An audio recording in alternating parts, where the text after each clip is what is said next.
Bueno, mis amados, damos gracias a nuestro Dios en esta mañana, porque sabemos que Él es fiel. Amén. ¿Están convencidos? Bueno, mis hermanos, pues yo les puedo decir que yo estoy súper recontra convencida, ¿sí? Porque el Señor cuando trae su palabra, hermanos, uno muchas veces piensa que las batallas se van a dar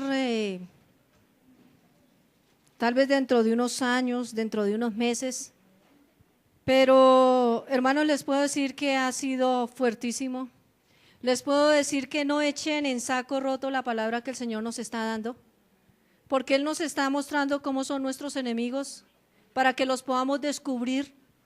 Hermanos, si se levantan fortalezas en nuestras vidas, ¿en qué tenemos que mirar, hermanos? Para poder ver cómo vamos a ser atacados. En lo que el enemigo hizo en nuestra infancia, en nuestra adolescencia, en nuestra juventud. Eso que el enemigo conoce, lo que él marcó algún día.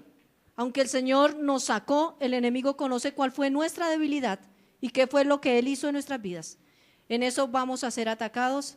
Quiero contarles, hermanos, que sí, he pasado por luchas fuertísimas, donde pienso que, si ustedes se acuerdan, habíamos hablado del Eteo, que él produce ¿qué? Miedo, temor, menosprecio, que nos paraliza. Entonces viene y nos ataca con ese temor a ser rechazados, a ser señalados, a temer, y a la final uno no sabe a qué teme. Pero ¿qué se levanta? Una fortaleza, hermano, que usted lo tiene aquí todo el tiempo, que lo lleva a no poder pensar absolutamente nada más. Yo les puedo decir, ha sido una lucha violenta y le doy gracias al Señor, porque cuando Él trajo este tema, uno dice, Señor, ¿y por qué? ¿Por qué esta situación? Y Dios sabe cuál es el propósito, hermanos, para que estemos apercibidos. Porque si el Señor nos está trayendo estos enemigos espirituales que tenemos que vencer para obtener el fruto que el Señor prometió para este año, hermanos, es que estemos apercibidos. ¿Cómo se va a mover? En medio de circunstancias, aún en medio de nuestros desiertos, en medio de dificultades, ahí se va a mover. Y ahí nosotros tenemos que saber, conocer quién es el que está operando. Amén. Porque nos decía el Señor la semana pasada en 1 de Pedro 4, puesto que Cristo ha padecido por nosotros en la carne, vosotros también armaos del mismo pensamiento, pues quien ha padecido en la carne, ¿qué pasó? Terminó con el pecado. Entonces miremos que la lucha se va a dar contra todo lo que se levanta en nuestras vidas, a querer opacar lo que el Señor está haciendo. Entonces dice que ¿cómo vamos a terminar con el pecado y con el enemigo que nos asedia? Muriendo a nuestra carne, batallando. Y le doy gracias también al Señor en esta mañana, porque es el mismo Espíritu, hermanos, porque hoy el Señor nos llevaba a través de la alabanza y la adoración a proclamar victoria, a decir, no hay nada imposible para ti, porque en medio de esas circunstancias, cuando se levantan esas fortalezas mentales, hermanos, llega el momento en que, no que uno lo piense, pero ese sentimiento es como ver el problema más grande que Dios. Y nosotros lo hablábamos hace 2 semanas, pero hermanos, es así, es fuertísimo. ¿Qué se duele o qué se resiente la carne? Porque llega un momento en que siente uno que no puede por sus fuerzas. Entonces aquí es donde tenemos que ver qué es el enemigo que está operando. En Deuteronomio 7 hablábamos que el Señor decía que teníamos que echar 7 naciones, que no podíamos hacer alianzas con ellas. Que esos 7 enemigos, ¿cómo los íbamos a destruir? Uno a uno y poco a poco, pero que debíamos tener la certeza de que el Dios Todopoderoso estaba con nosotros. Entonces veíamos el hitita, veíamos que era aquel que siembra el terror, el miedo, que opera en medio de la vergüenza, ¿de qué más? De la timidez, y que eso lleva a la incredulidad, a ver los problemas y las situaciones más grandes que Dios. Veíamos también al Gergeseo, que decían que eran moradores ¿de qué? Del barro. Entonces no son firmes, eran inconstantes, inestables. Nos traía el ejemplo también la palabra del endemoniado gadareno, en donde para ellos era más importante a la final cohabitar con aquellos demonios que pagar un precio, en donde muchas veces nosotros aceptamos el pecado para no tener que morir ni que gastar absolutamente nada.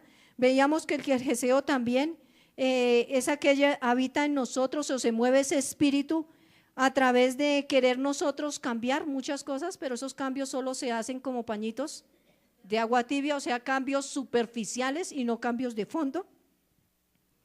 Que en el Gergeseo también se mueven esas personas que tienen buenas intenciones, pero de ahí para allá, nada más.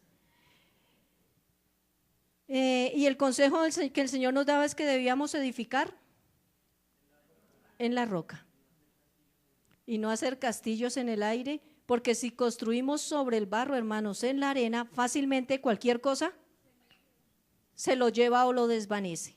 Otro enemigo que habíamos visto era el amorreo. Y veíamos que el amorreo era un pueblo belicoso, era el espíritu que lleva a la persona a buscar reconocimiento, a estar esa persona, o el espíritu que opera en esa persona lo lleva a estar por encima de los demás. Veía que el espíritu amorreo se manifiesta de 3 formas. Una era de esta manera, donde adquiere reconocimiento, pero donde a través de su don de la palabra es un charlatán, o sea, busca hablar y a través de eso obtener un beneficio. Veíamos que también es un orador. ¿Qué hace el orador? Persuade y hace cambiar de parecer o convence. De esa forma opera. Esa era una de las formas en que operaba. Y el ejemplo que el Señor nos traía era ¿sobre quién? Sobre los gabaonitas, cómo utilizaron el don de la palabra para engañar a Josué. Otra parte importante era que a este espíritu le encanta ser escuchado, pero no escuchar a nadie. Entonces en esta parte era donde teníamos que mirar que de esas cosas operan en nosotros y qué hace ese enemigo, ¿sí? Entonces cuando esto opera, dice que también la otra forma en que opera es sobornar y levantar falsos testimonios. Veíamos que es un espíritu que avergüenza, humilla y minimiza la autoridad del otro para que calle. O sea, ¿el objetivo cuál es? Estar por encima. Es hacer cualquier cosa a través de la humillación de la palabra para hacerlo que calle, porque el objetivo es imponer su voluntad. Cuando a este espíritu se le contradice, se le dice algo no, ¿qué pasa? Se enfurece, no está abierto al diálogo, no atiende razones, genera peleas, contiendas y división, no cede. Y se alimenta de personas sin carácter. Y miremos cómo llega esta persona sin carácter. Si ustedes ven, el eteo tiene temor, hay incredulidad, le tiene miedo a muchas cosas, entonces es fácilmente persuadido. Fácilmente una persona con el espíritu eteo tampoco tiene carácter. Entonces viene y opera el otro, el amorreo, para alimentarse de ese. De ahí que el Señor decía que con ninguno de ellos se tenía que hacer alianza. Veíamos el ejemplo a través de la palabra de ¿quién? De Jezabel, que ella hizo lo que quiso, impuso su voluntad y pasó por encima del rey. O sea, se alimentó del carácter del rey, que era un carácter débil. Otra parte que hemos visto de ese espíritu amorreo es que opera también a través de la mala comunicación, o del hablar mal. Es un espíritu que nos lleva a hablar mal. ¿Y cómo hablamos mal? Cuando nos quejamos, cuando hablamos de forma negativa, en las murmuraciones, nos quita autoridad. Veíamos que cuando nosotros, dicen Proverbios, 18:21, que la vida y la muerte está en el ¿qué? en el poder de la palabra. Si nosotros declaramos cosas negativas, pesimistas, eso es lo que va a suceder. Cuando nosotros estamos declarando eso, nos ponemos en servicio de ese espíritu para que tome el control. Y hoy, mis amados hermanos, vamos a ver el espíritu. ¿Cuál sigue? Cananeo.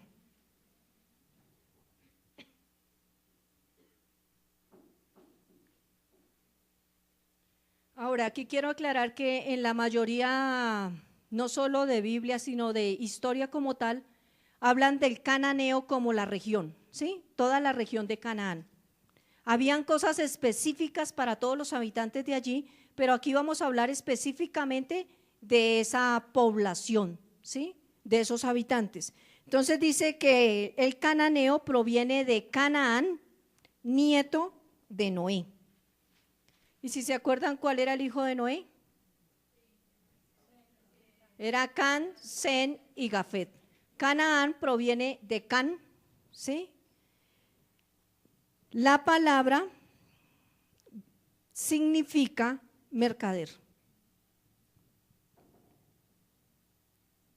Y si nosotros hablamos de en esa época se hablaban de mercaderes, en la actualidad, ¿quiénes serían? ¿A qué se referiría? A un comerciante, a un negociante, ¿sí? O sea, personas que hacían esa actividad, comprar y vender. Dice también que esa palabra mercader cananeo significa traficante. ¿Qué es un traficante? Traficante. Se hace las mismas, el mismo mercadeo, pero en forma ilícita, ¿sí? No es lo mismo, es en forma ilícita. También Canaán o el cananeo era símbolo de la inmoralidad. Si nosotros vemos lo esencial de un mercader o de un comerciante en esa labor que ellos realizan, ¿cuál es el objetivo? Comerciar. ¿Pero comerciar qué es? Es negociar, es vender algo y obtener una ganancia, ¿cierto? Obtener una ganancia. Porque no es vender pan y comprar pan, ¿no? Siempre se quiere obtener una ganancia. ¿En eso hay problema? No. El problema se da cuando cada vez se quiere obtener más ganancia, ¿sí? Este espíritu opera de dos formas. Primero, cuando se quiere tener más y más ganancia. Es decir, que si yo puedo vender una blusa, me costó 50,000, mi objetivo puede que al principio yo diga, no, me lo voy a ganar 20,000, ¿sí? Es bueno. Después yo digo, no, mejor 30, mejor 50, el 100, el 200 y hasta el 300%. Ahí empieza a operar ese espíritu.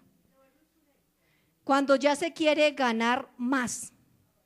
Ahora, en nuestra vida se da cuando nosotros siempre, nuestro afán es obtener más y más que dinero, poder o fama.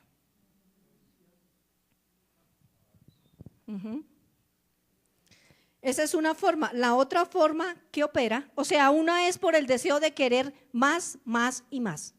La otra es que teniendo, entonces me cuesta dar. ¿Sí? Símbolo, bueno, en términos ahorrativos sería, o sea, trae dureza para dar, trae dureza. Es decir, no hay generosidad y no hay un corazón dadivoso. Y si nosotros vemos, eso va en contra de la palabra, porque la palabra que dice, dad generosamente, esa es una. Otra, te bendeciré para que seas bendición, eso es dar. Pero muchas veces se tiene y entonces hay dureza para dar. Esa es la otra forma en que opera, en la parte de acumular. Entonces me dice la palabra que el amor a la riqueza, en el amor a la riqueza o al dinero, opera el dios Mamón. Dios Mamón es el Dios de las riquezas. Este proviene de una palabra aramea, proviene allá de Babilonia, y si ustedes, los que conocen algo de Babilonia, veían que era una ciudad lujosa, pero también llevó el nombre de un imperio. Acuérdense del rey Nabucodonosor, que él decía: todo esto lo he alcanzado por mis fuerzas. Entonces en este opera el rey Mamón, que es símbolo también del orgullo y de la arrogancia. Mateo 6:21.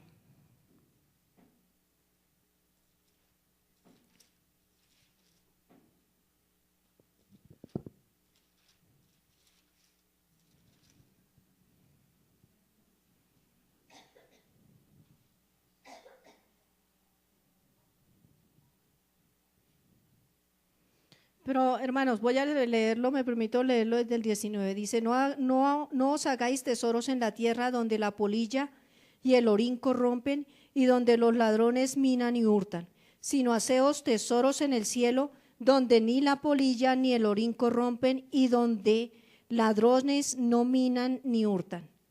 Porque donde esté vuestro tesoro, allí estará vuestro corazón. Entonces miremos en dónde está nuestro corazón. ¿Cuáles son nuestros tesoros? ¿Nuestro tesoro es el Señor o son otras cosas? Porque dice que donde está vuestro tesoro, allí está vuestro corazón. Si nosotros vemos, dice también la palabra que el dinero no debe estar por encima del Señor. Porque dice que esas son una de las enfermedades más grandes que puede tener el hombre. De ahí que el Señor nos dice: no os hagáis tesoros en la tierra. ¿Eso qué quiere decir? ¿Que no podemos aspirar a tener algo? No, quiere decir que nuestra prioridad, nuestro anhelo y toda nuestra fuerza no ha de ser esto, el dinero ni tener, sino ¿quién debe ser? Dios. Ahora, en donde opera este espíritu cananeo, entonces solo a la persona solo le brinda felicidad el hecho de tener, de conseguir. Opera este espíritu, hermanos, cuando teniendo me da pesar gastar. Cuando pienso en que puedo yo tener, pero entonces no puedo tomarme ni un café, ni un heladito, porque se me va a gastar todo el dinero que tengo, hermanos. Nos lleva al punto de no disfrutar lo que el Señor nos ha dado. Dice en Eclesiastés que es un don de Dios que nosotros podamos gozarnos del fruto del trabajo. Es un don de Dios. Cuando a nosotros el trabajo, lo que hemos obtenido, no lo podemos disfrutar, hermanos, ¿para qué sirve? ¿Para qué yo acaparo y acaparo y acaparo y no puedo? Ni siquiera para uno mismo. Mucho menos para darle a los demás. Opera también cuando pienso que todo se me va a acabar, cuando estoy quejándome de que nunca tengo. Hermanos, no es. Porque vemos lo que nos falta siempre para llenar el vaso y no lo que tenemos. Por eso nos estamos quejando siempre. Y hay un ejemplo, hermanos. Vamos a ir al libro de Josué, capítulo 7.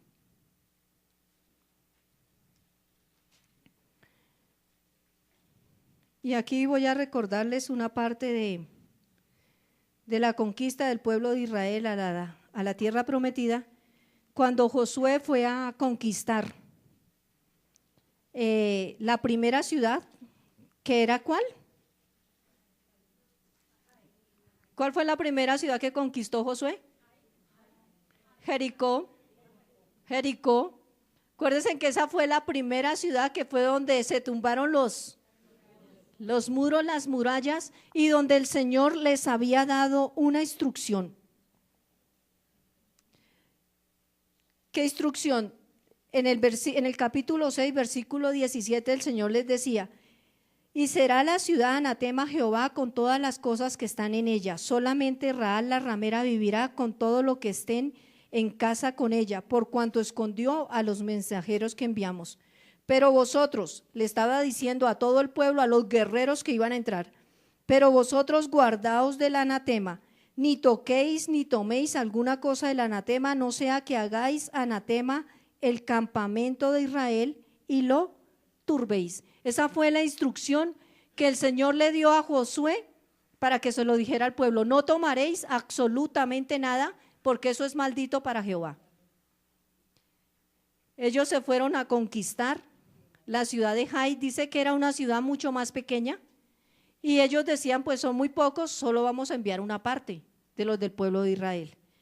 Lo enviaron y resulta que allí el pueblo fue derrotado, Israel fue derrotada. Entonces Josué dice que se inclinó de rodillas delante del Señor y le dijo: Señor, y si ustedes ven todo ese pasaje, muestra también el pensamiento: Señor, ¿y por qué nos hiciste salir de Egipto para caer en medio de nuestros enemigos? ¿Y por qué esto y por qué lo otro? Y el Señor le dice: levántate, ¿por qué te postras así sobre tu rostro? Israel ha pecado y aún ha quebrantado mi pacto que yo les mandé, y también han tomado del anatema, y hasta han hurtado, han mentido, y aún lo han guardado entre sus enseres. ¿Qué había hecho? Dice el pueblo, ¿qué hizo Josué? Fue y se postró: y Señor, ¿por qué esto? ¿Por qué aquello? ¿Por qué? El Señor le dice: es que Israel pecó. ¿Cómo queremos obtener victoria si se está pecando? ¿Sí? Porque muchas veces eso nos sucede a nosotros. Dice: Israel pecó porque, dice, ha hurtado, ha mentido, y aún lo ha guardado entre sus enseres. Y aquí el Señor también nos habla del pecado oculto, hermanos. Muchas veces nosotros pecamos, le mentimos al Señor, y aún, dice, lo ocultamos. Y después le preguntamos: Señor, ¿y por qué me sucede esto? ¿Y por qué me sucede aquello? ¿Y por qué tal cosa? Cuando estemos en esas inquietudes, hermanos, vayamos a mirar qué hemos hecho o qué nosotros estamos permitiendo en nuestras familias y en nuestros hogares. Porque no podemos pensar que estemos nosotros pecando, que le mintamos al Señor y que vayamos a ser bendecidos, porque no es. Y aquí el Señor lo habla claramente en el libro de Josué, porque se escandalizaron cuando había pecado en medio de Israel. ¿Cuál era el pecado? Versículo 19 en adelante. Antes de esto, resulta que el Señor les habló y les dijo que el pueblo se purifique, porque yo mostraré quién es. Y empezaron a tomar la tribu de Judá, luego por familias, hasta que llegaron a Acán. ¿Qué había hecho Acán? Entonces Josué dijo a Acán: hijo mío, da gloria a Jehová, el Dios de Israel, y dale alabanza, y declárame ahora lo que has hecho. No me lo encubras. Y Acán respondió a Josué diciendo: verdaderamente yo he pecado contra Jehová, el Dios de Israel, y así he hecho.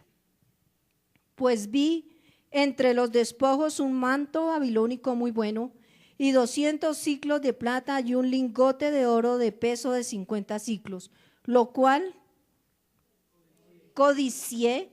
En otra versión dice: me deslumbró, o sea, fue algo que realmente motivó todos mis sentidos. Dice: y tomé, y he aquí que está escondido bajo tierra en medio de mi tienda, y el dinero debajo de ello. ¿Qué había hecho él? Codiciado. Tomó aquello que para él era valioso, era su tesoro. Y aunque estaba prohibido, estuvo por encima de la prohibición de la obediencia al Señor, ¿no? Prevaleció la codicia, el anhelo de tener antes que el mandato del Señor. De esa forma opera este espíritu. Codiciamos. Entonces se mueve cuando queremos más, más y más. En Proverbios 10:22.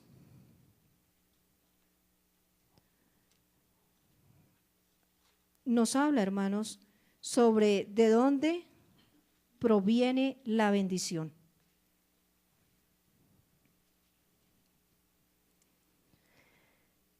Dice, la bendición de Jehová es la que enriquece y no añade tristeza con ella. Es la bendición de Dios la que nos va a enriquecer, la que nos va a prosperar. Pero esa bendición, mis amados hermanos, viene cuando nosotros realmente estamos caminando en pos de Él y le reconocemos en todo tiempo. Porque el Señor, al pueblo de Israel también, cuando iba a entrar a la tierra de Canaán, el Señor le trae también esta advertencia con respecto a la bendición del Señor. Dice en Deuteronomio capítulo 8, versículos del 11 en adelante.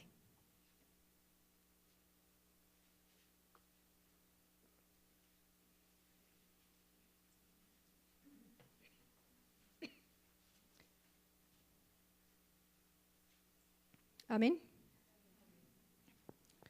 Cuídate de no olvidarte de Jehová tu Dios para cumplir sus mandamientos, sus decretos y sus estatutos que yo te ordeno hoy.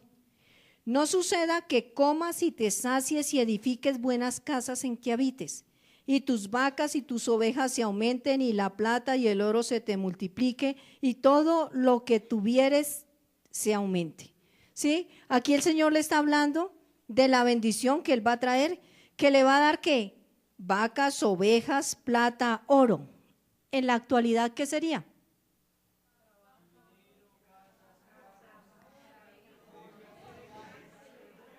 ¿Sí? Familia, estabilidad económica, trabajo, pareja. Aquí es el tesoro de muchos, ¿sí? Es el anhelo. Entonces, ese es el tesoro. Pero el Señor dice, en esto te voy a bendecir. Esas son las bendiciones y las aplicamos nosotros en la actualidad, ¿sí? Porque tal vez el Señor no nos vaya a dar para que tengamos aquí un gallinero, una cantidad de vacas. No, el Señor nos va a dar de acuerdo a lo que vamos a vivir en la actualidad. Entonces, ¿pero qué nos dice? Cuando el Señor te bendiga, ¿qué va a pasar? Si el Señor te da esposa, esposo, hijos, trabajo, si el Señor te da una casa, hermanos, dice, cuídate de no olvidarte de Jehová.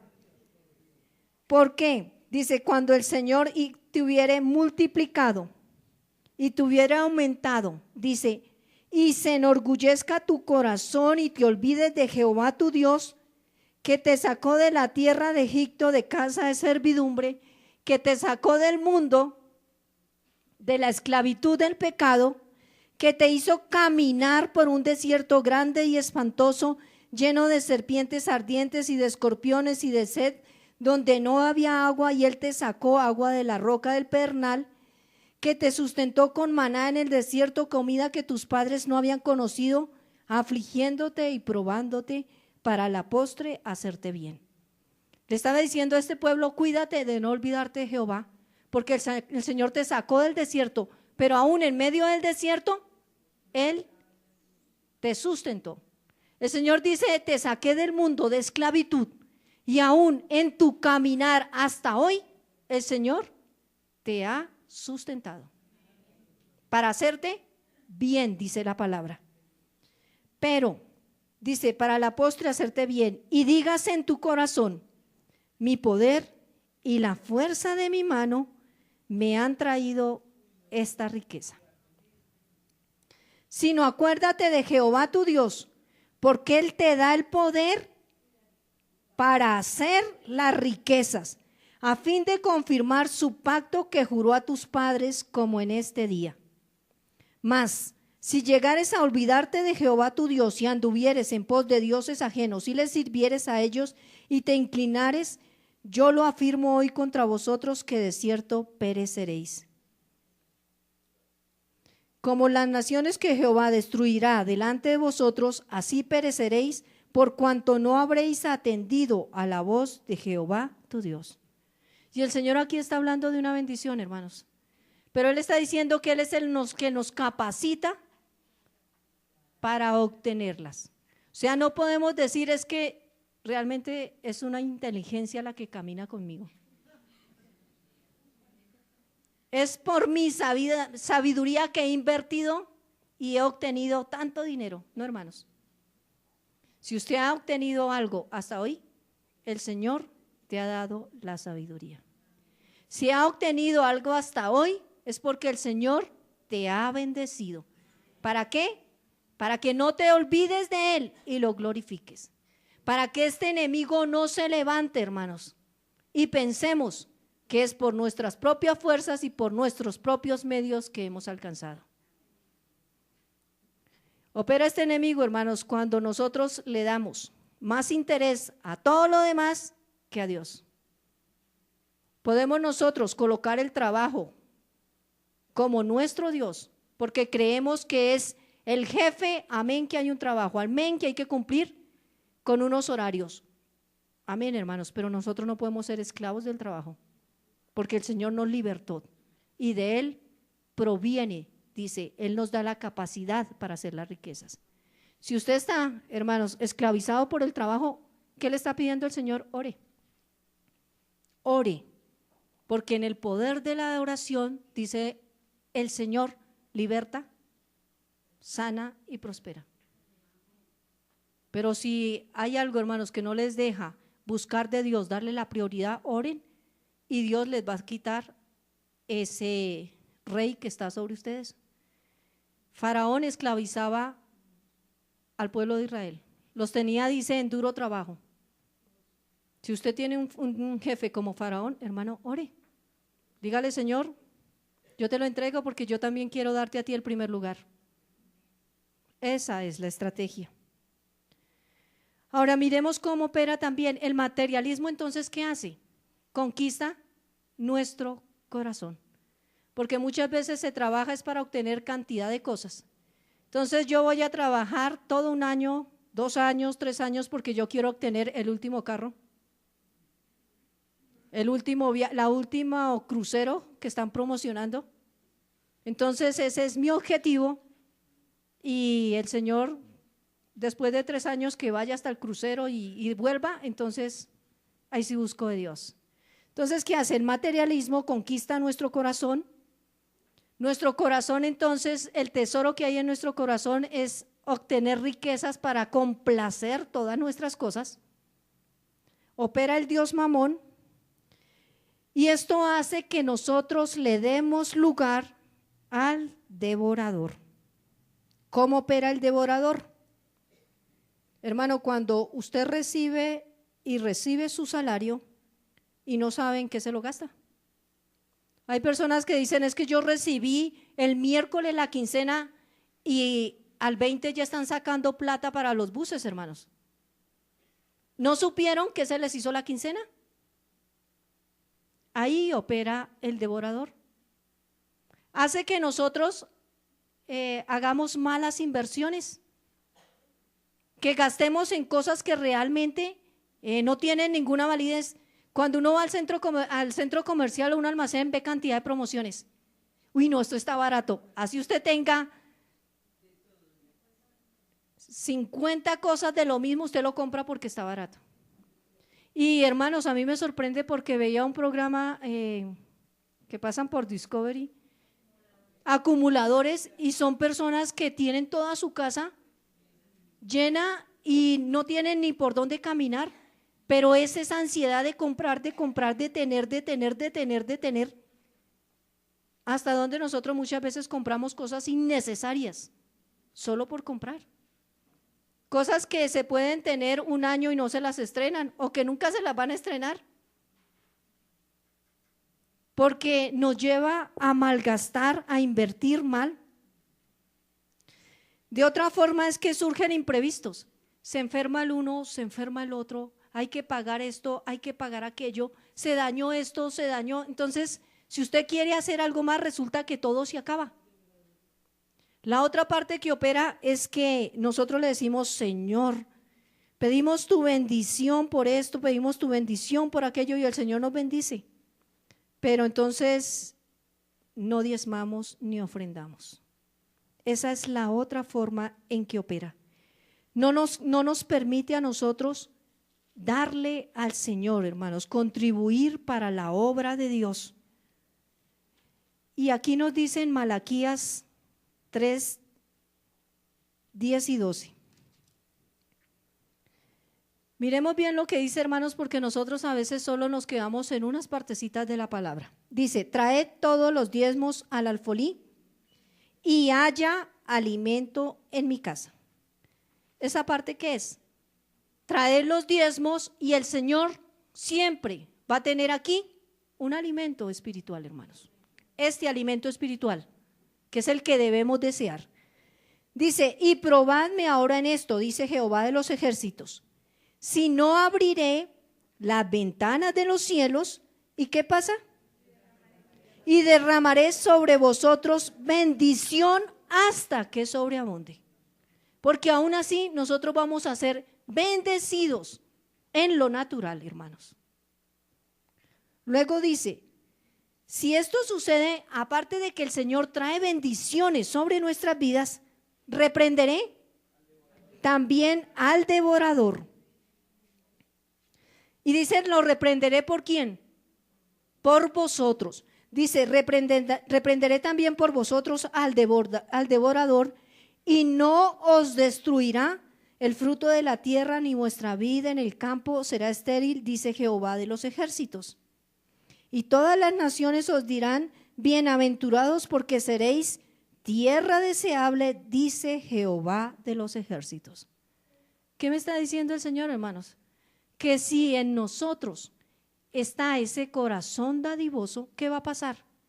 Que Él nos va a bendecir, no solo con este alimento espiritual, Él va a traer su bendición en lo natural, pero aparte de eso, Él va a destruir, va a reprender el devorador por nosotros, para que no nos quite y para que las bendiciones del Señor no se desperdicien, hermanos. Eso dice la palabra.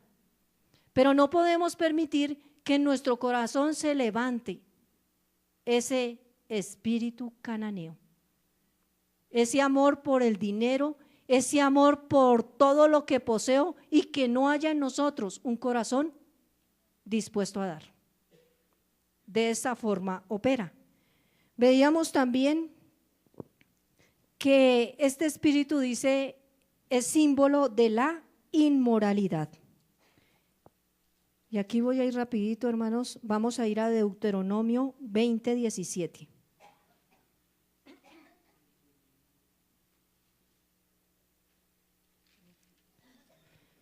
Deuteronomio 20, 17. Y aquí vamos a ver el por qué el Señor decía que debíamos echarlos.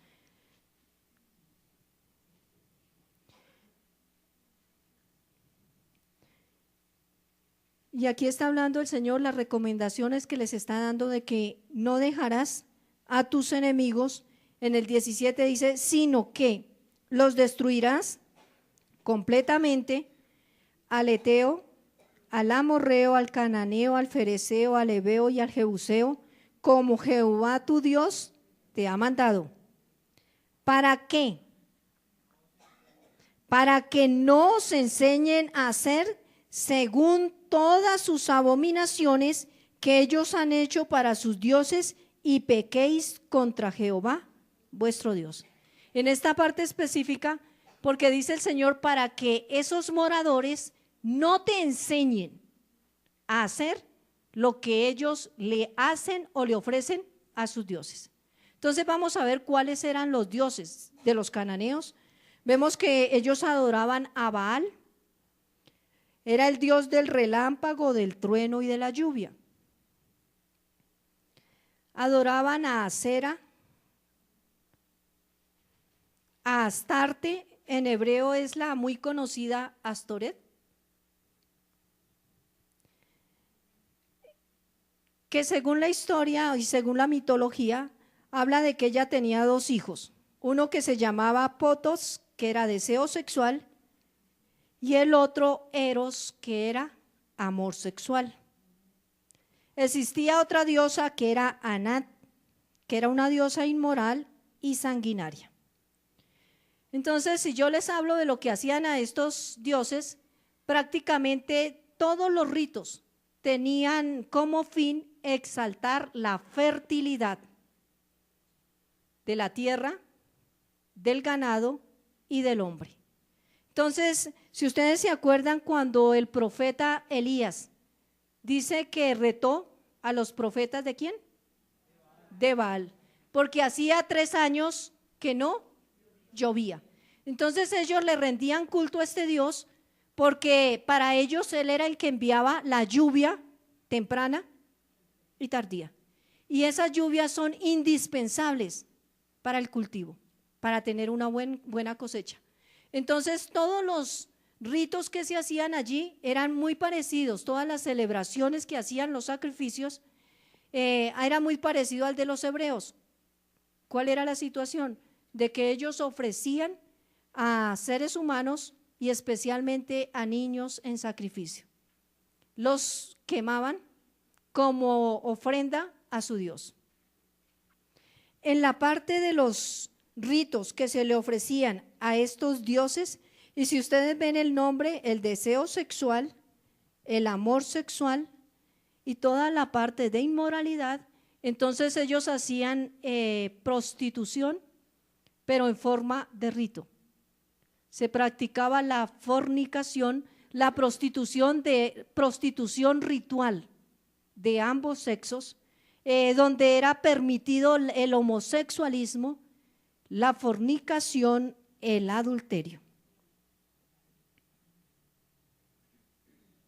Orgías, y si ustedes ven, hermanos, en el libro de Deuteronomio 18 nos habla de todas las relaciones que se hacían en este territorio, pero cómo el Señor le traía una advertencia al pueblo de Israel, que habían relaciones sexuales que no se debían tener. Y si ustedes ven todo el capítulo 18 lo van a encontrar allí. Este enemigo operaba de esta manera. En la actualidad, hermanos, ¿cómo opera? En toda clase de inmoralidad. ¿Cómo puede estar operando en nuestras vidas? Cuando nosotros vemos todas las cosas normales. En la actualidad es muy normal el homosexualismo.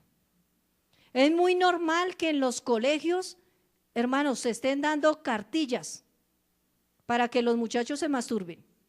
Es muy normal que un niño a los 7 años en adelante estén viendo pornografía.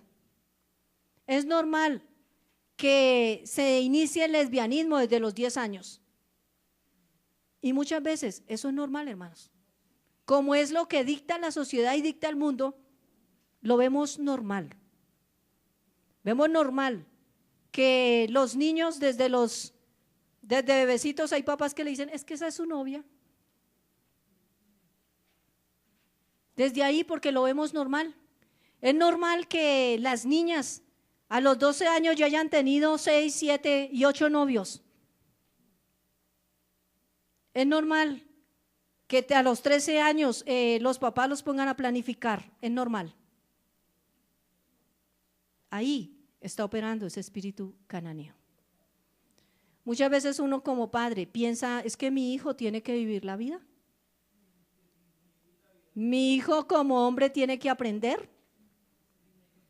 Y mis amados hermanos, esa es la cultura del mundo. Y con esto fue que el Señor nos dijo, no hagáis alianza. Para los hijos de Dios, hermanos, no es normal. No es normal que niñas desde los 13 años en adelante tengan novios y novios y novios y novios. Y así como se los he dicho a ellas y se los digo a los muchachos, hermanos, se los tengo que decir como iglesia. Hermanos, niñas y muchachos deben darse a respetar.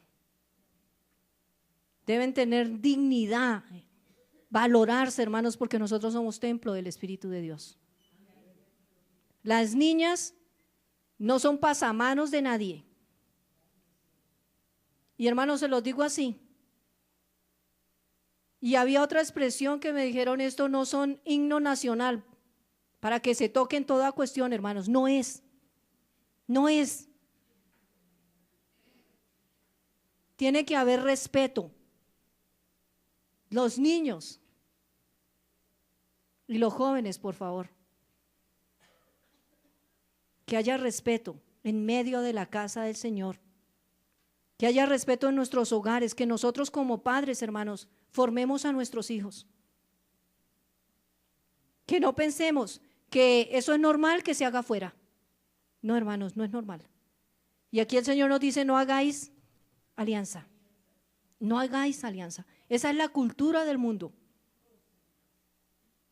Esa es porque se necesita levantar una generación, hermanos, que ayudemos a todo lo que se está moviendo en los colegios. Es impresionante, hermanos. ¿Y quiénes vamos a ir por ellos? ¿A quién le vamos a dejar tarea? ¿A la otra generación? ¿Le vamos a pedirle, Señor, levante otra generación de padres por allá dentro de 10 años para que eduquen a esos hijos? No, hermanos, tenemos que empezar nosotros y empezar en nuestras casas. Ahora, ¿qué tenemos que mirar? ¿Qué de nosotros hay, hermanos, que aún creemos que es lícito? ¿Qué de nosotros, hermanos? Porque muchas veces nosotros como pareja, como adultos, estando en pareja, viendo televisión, la esposa diga, uy, pero miren ese papacito, delante de su esposo. Hermanos, eso no es, eso es irrespeto.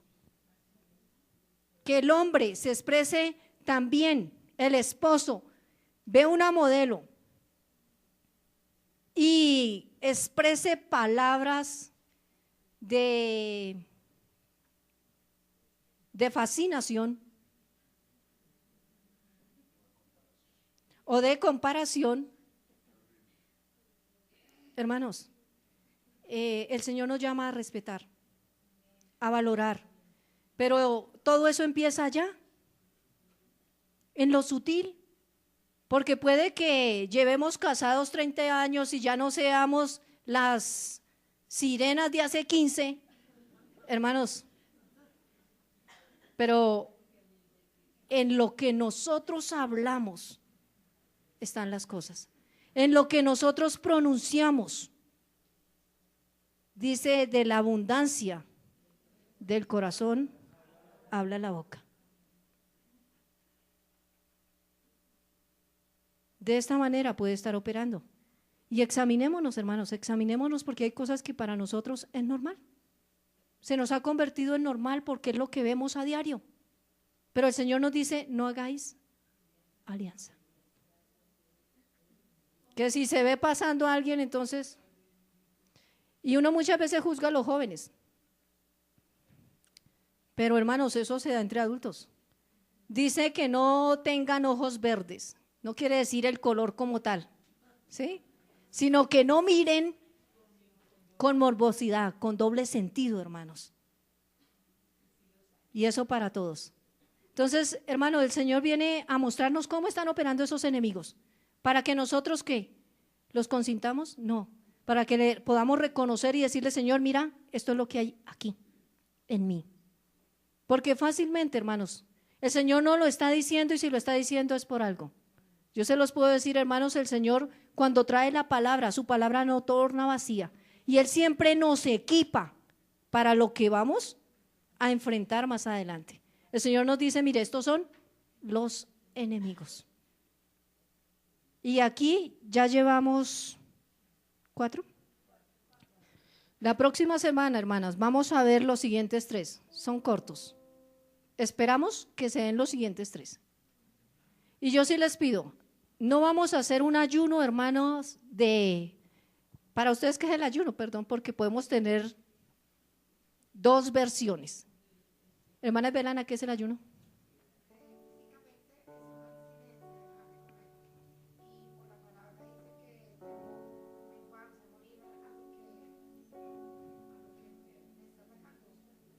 Listo. Entonces, ¿entendieron? Una parte es el ayuno físico.